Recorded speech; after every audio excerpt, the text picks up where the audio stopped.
कल न्यूज।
दोस्तों, दिल्ली जीतने के बाद दुनिया की सबसे बड़ी पार्टी को एमसीडी चुनाव में उन्हीं के मैदान में हराने के बाद आज मुंबई की आम आदमी पार्टी की जो टीम है उनमें एक बहुत उत्साह आ गया। मैडम, कैसा देखते हो आप इस जीत को?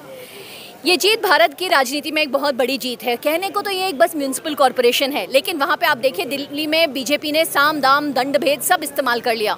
उन्होंने एक साल इलेक्शन रोके रखा, प्रभाग बदल दिए, डिलिमिटेशन कर दी, उन्होंने बीएमसी को सारे एमसीडी के वेरियस यूनिट्स को यूनाइट कर दिया, सब कुछ कर लिया। उन्होंने हमारे खिलाफ केस दर्ज कर दिए, रेड्स कर ली, जेल में डाल दिया, लेकिन उनके सारे दावपेच फेल हो गए अरविंद केजरीवाल की काम की राजनीति के सामने। तो ये जो अरविंद केजरीवाल की काम की राजनीति है, इसने जो दिल्ली में बीजेपी को जिस तरीके से हराया है, उनके 80 पार्षद कम हुए हैं।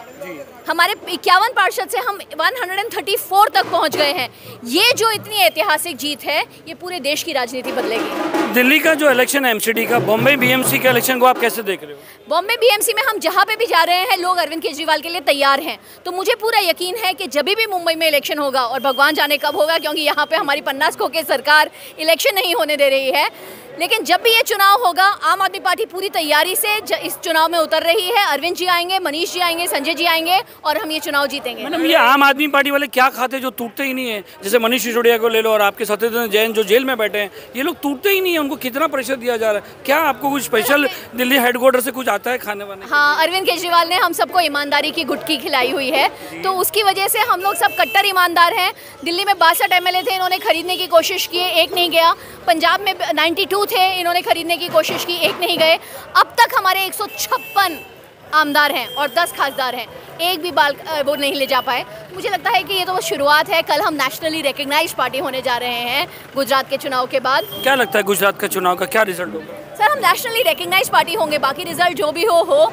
हम दुनिया की सबसे यंग नेशनली रिकग्नाइज पार्टी। हार के भी उनकी टांग ऊंची है। वो कह रहे अरविंद जी ने 20 कहा था, और देखिए हम लोग 100 पार करे। वो अपना 100 जो हार गए वो छुपा रहे हैं, जो इतनी सीट हार गए वो छुपा रहे हैं, और अरविंद जी के 20 पे अटके हुए। ये सुधरने वाली नहीं पार्टी है सर, लेकिन ये जो कोई चीज़ ऐसी है जो छुपाने से छुपती नहीं है। पूरी दुनिया के सामने आज बीजेपी का पर्दाफाश हो गया है। उन्होंने 7 चीफ मिनिस्टर्स, 17 यूनियन मिनिस्टर्स और पता नहीं कितने सारे सांसद जमीन पे उतारे उस चुनाव में। नड्डा साहब कुछ प्रभारी थे, लेकिन बुरी तरह से हार गए। उनके हाथ से एमसीडी चली गई। उन्होंने सब कुछ कर लिया, लेकिन जीत नहीं पाए। तो इससे सिद्ध हो गया है कि अगर बीजेपी को कोई रोक सकता है, उनकी कम्युनल और करप्ट पॉलिटिक्स को कोई रोक सकता है, तो वो है अरविंद केजरीवाल। बहुत बहुत आपको कांग्रेचुलेशन, आपकी टीम पूरी। केजरीवाल जी हमेशा कहते हैं, जो मनीष सिसोदिया जी कहते हैं, मैंने हमेशा सुना है, वो कहते हैं कि एक टीम होती है, वो टीम जिताती है हमेशा, और आप लोग उनको बोलते हैं, वो आपको बोलते हैं। बहुत अच्छी टीम है मैडम आपकी, आप ऐसे काम करते रहिए एंड हमारा साथ देते रहिए। हम आपके साथ काम करते रहेंगे। Thank you. हमारे साथ सेलिब्रेट। जी, हम सेलिब्रेट करते हैं। चलिए।